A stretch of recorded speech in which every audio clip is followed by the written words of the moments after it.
Part 1. Questions 1 to 4. You will hear a talk about a museum.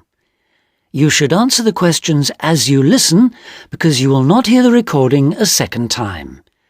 First, you have some time to look at questions 1 to 4.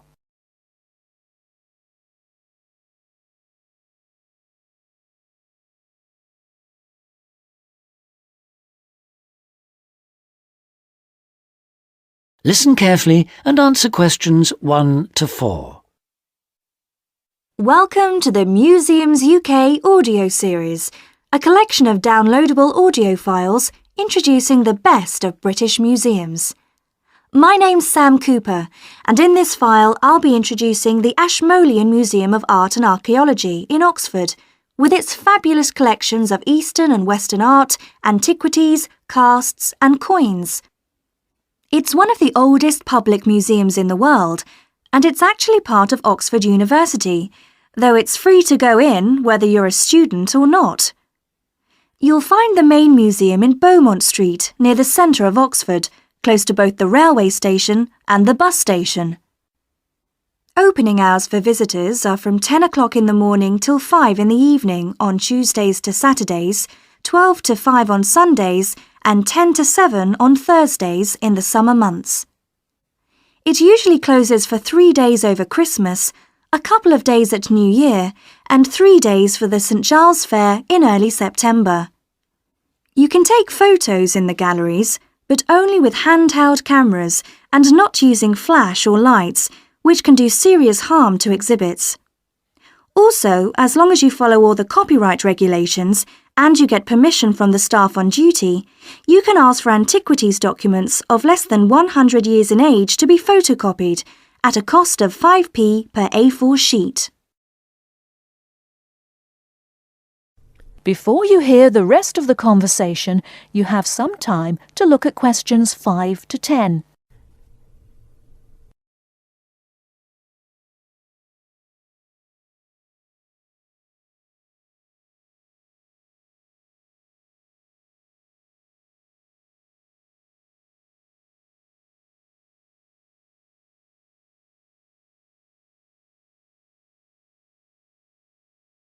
Now listen and answer questions 5 to 10. Perhaps not surprisingly, given its links with the university, the Ashmolean has an education service for schools and the general public. Activities include guided group visits, which for adults last 60 minutes and cost £4 each. This makes the minimum price per group £28, as group sizes vary from 7 to 15 people. Visits by groups of young people take the same amount of time as the adult tours, but cost just £2 for university students. So, with at least 7 to a group, the lowest price is £14, though please note that there's an upper limit of 14 group members rather than the 15 for adults. For schools, there are visits to suit all age groups, and for the most popular ones, such as those to see the Greek and Egyptian collections, it's best to book a term in advance. Tours last 50 minutes, starting at 10:15, 11:30 and 1:15, with a maximum of 13 children per group. Now, if you're free in the middle of the day, why not go along to one of the 45-minute lunchtime talks? There's a really wide range of topics. On the 19th, for example, the subject is Greek mythology, and on the 20th, there's Celebration of India. Both begin at 1:15, the usual time for these talks, and they're held every Tuesday, Wednesday and Friday. Another regular feature, on Saturday mornings through to the afternoons, are the workshops. If you're interested in developing your own illustrative and artistic skills, these are for you. They're aimed at artists of varying levels of experience and are always led by practicing artists. Running for 6 hours from 10 o'clock, this is wonderful value at just £5, including basic materials, and also a decent cup of coffee. That is the end of part 1. You now have half a minute to check your answers.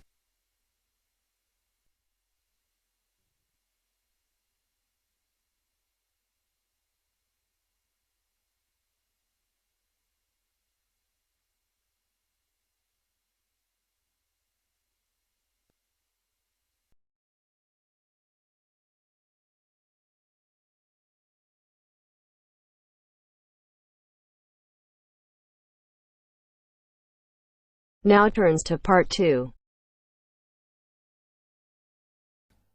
You will hear a man giving some information about transport in London. You now have 30 seconds to read questions 11 to 15.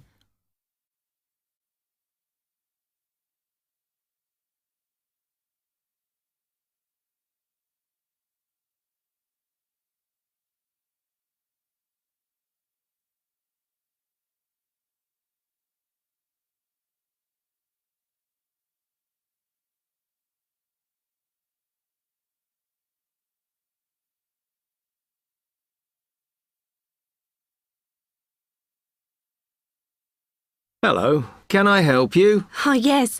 I was wondering what the best way was for me to get around London. Well, there are a lot of possibilities. As you probably realise, the main ways to get around are bus, train and tube. Oh. The Underground. Oh. It depends how much you want to spend.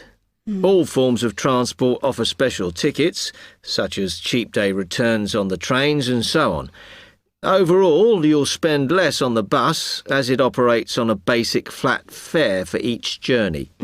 But of course it may not go to where you need to travel to. The mainline trains only operate in the outlying areas, though a few cross London, whereas the tube has stations which are placed in central areas of the city, close to the main sites and shops. Obviously there are more bus stops, but you will probably have to change buses to get where you want, which can be inconvenient. You will find that the buses are mainly in the central areas, but some tube lines go quite a long way out of London, so you could use this for longer journeys. Having said that, the tubes do get very crowded, so you should use the train if you want to sit down. It does depend where you're travelling to. Well, I'm living on the outskirts, but I have to travel into London to college every day, and then around London when I'm here. OK, so time is going to be an issue for you. The tube should be fast crossing London, but quite honestly, there are so many delays that it's not very efficient. Again, the train has fewer stops, so is probably your quickest option to get to and from college. Of course, which service you use might depend on how frequent it is. I mean, the trains might only be every 20 minutes or whatever, but a timetable is published to save you hanging around. There are a lot of tube trains at busy times of day, but fewer at other times. Whereas the buses run every 5 minutes through most of the day, and there are night buses. But you'll need to check out your route first. You now have 30 seconds to read questions 16 to 20.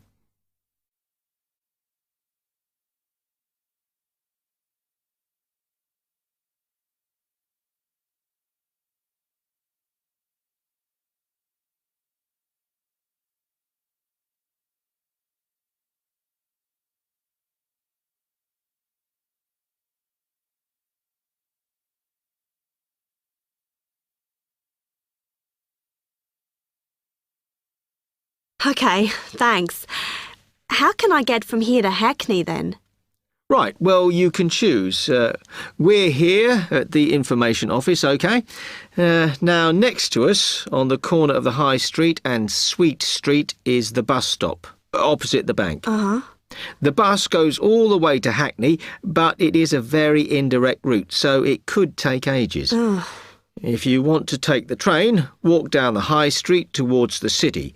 Go past the bank, and on your left is the station, just before you get to the post office.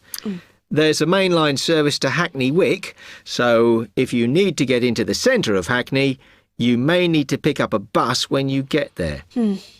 Opposite the post office, on the corner of Hart Lane, is the tube entrance. You'll see the big signs. That's probably the best way to get there, though you may have to change. It's probably best if you go and get a travel card first. To get to the ticket office, you go out of here onto the High Street. Then turn into South Street, and the ticket office is on your right opposite the cinema. Of course, you may decide it's quicker to take a taxi. But it's a long way, so I think it'll be very expensive. If you do want to get a cab, then the rank is outside here, just opposite the office.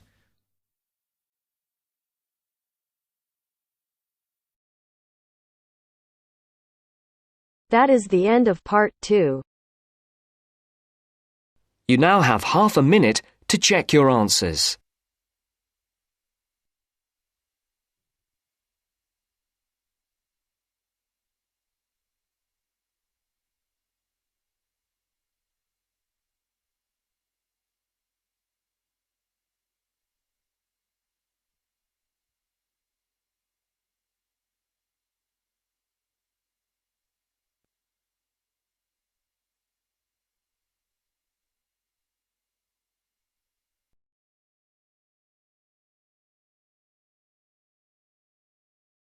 Now turns to part 3. Part 3. You will hear a conversation between a university student and a librarian about using the city archives. First, you have some time to look at questions 21 to 24.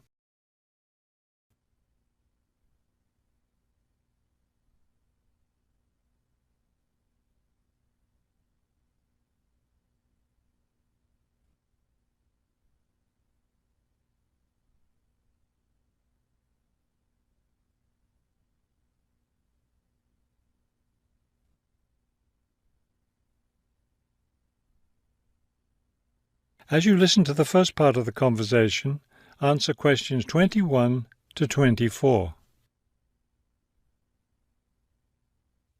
Hello. I was wondering if you could give me some information about using the archives? I'd be happy to. Are you a resident of the city? Actually, I live just outside the city, but I study at the university downtown. That's fine.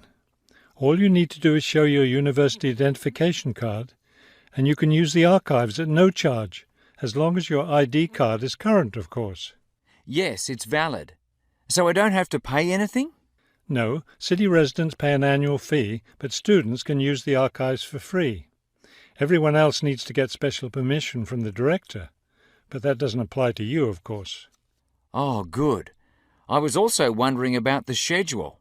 I have classes every day, Monday through Friday, and I also have a part-time job. So I could really only use the archives on weekends. That's not a problem at all. We're open all weekend. Actually, the only day we're closed is Monday, so you can come any day, Tuesday through Sunday. Are you open in the evenings? Yes, we're open from 9:30 in the morning until 8:30 in the evening. That will fit my schedule well. Before you hear the rest of the conversation, you have some time to look at questions 25 to 30.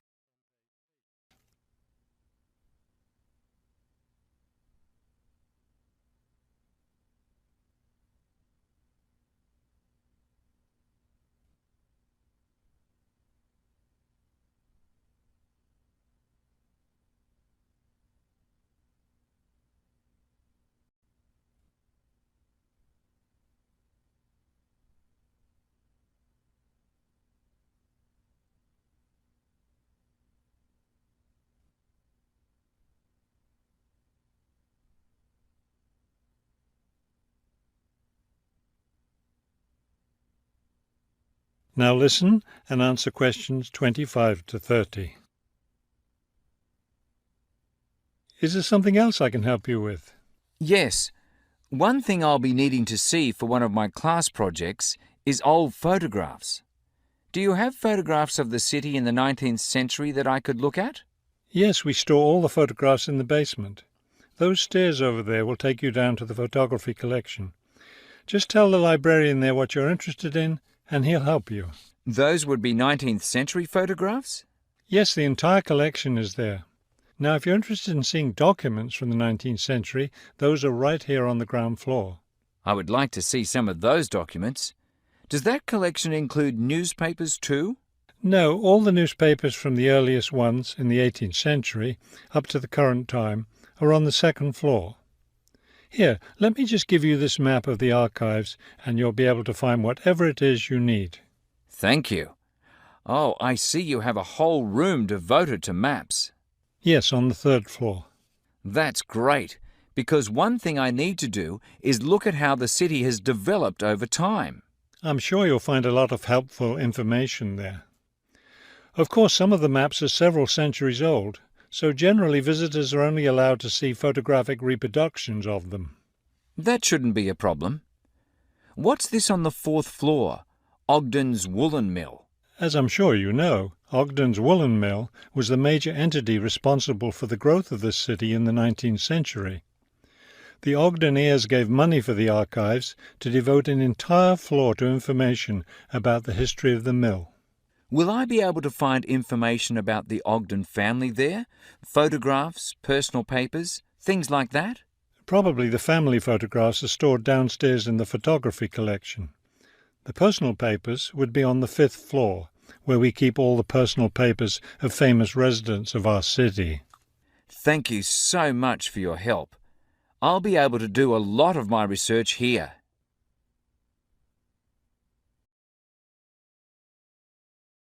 That is the end of part 3. You now have half a minute to check your answers.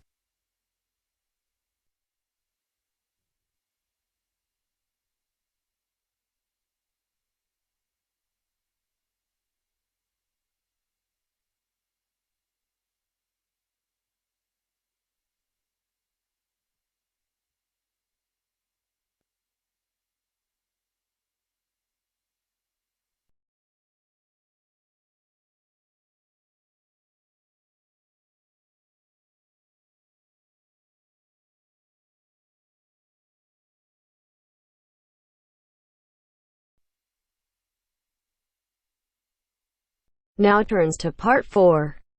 Part 4. You will hear a lecturer talking about the importance of laughter. First, you have some time to look at questions 31 to 40 on page 131.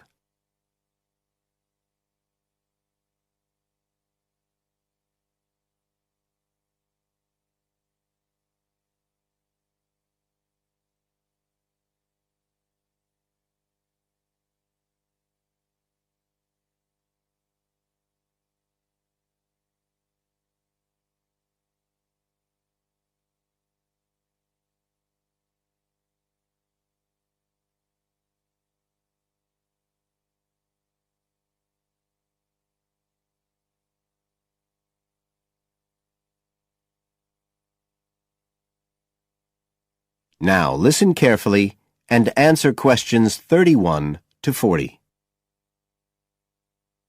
Good afternoon, everybody.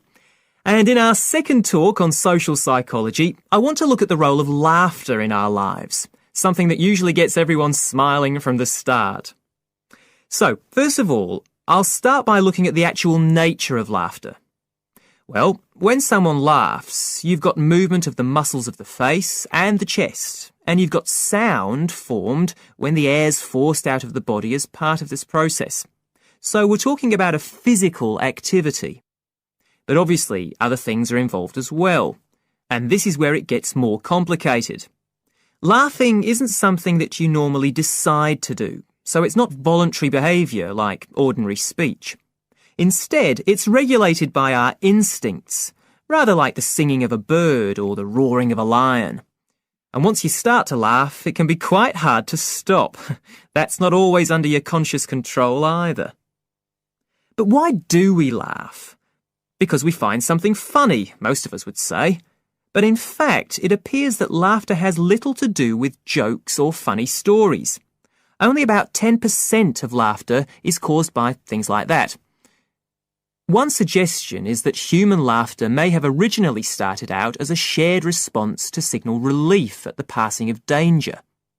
And it's true that even these days, laughter's rarely an activity carried out by an individual on his or her own. In fact, people are 30 times more likely to laugh when they're with other people than when they're completely alone. Laughter still seems to be a kind of social signal. It occurs when people are in a group and they're comfortable with one another. And it seems likely that laughter can result in the creation of bonds between the people in the group. And it's precisely because of this social aspect of laughter that people like public speakers and politicians often try to get their audience to laugh. It encourages their listeners to trust them and to connect with them. But this kind of thing, controlling the laughter of a group that is, indicates that there's a link between laughter and power. And this is supported by several studies that indicate that bosses use humour more than their employees. And research has also shown that female listeners are likely to laugh much more if the speaker is male.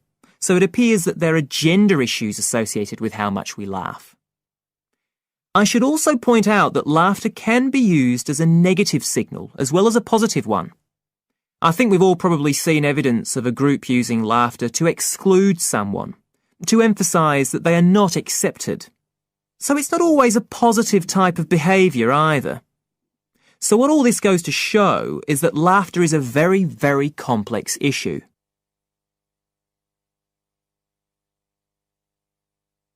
It does appear, however, that laughter has definite benefits. If we look first at the psychological aspects, we know that people often tend to store negative emotions such as anger, sadness and fear, rather than expressing them. And it seems that laughter provides a harmless way for the release of these emotions. But there are also clear physical effects that have been monitored too. For example, laughter is good aerobic exercise. It speeds up heart rate and respiration and raises blood pressure. One researcher suggests that 100 laughs a day is the equivalent of 10 minutes jogging. Laughter also helps prevent the stress that so many people suffer from today, which results from the faster pace of life and all that goes with it. It does this by reducing the levels of hormones in the blood which are caused by stress. And in addition, it is known to increase the levels of chemicals that protect the body from infection or pain, and so it helps to boost the immune system. One interesting study showed that people who had had surgical operations asked for fewer painkillers if they'd been viewing comic films. In fact, research has even shown that the quality of dreams can be positively affected by laughter. A good laugh 10 minutes before going to sleep can prevent you from having bad dreams and give a much more pleasant and restorative night's sleep. So there's now little argument that finding things funny and enjoying a good laugh is extremely beneficial to us all. What we need to consider now are the ways in which laughter can be used as a treatment for people who... That is the end of part 4. You now have half a minute to check your answers.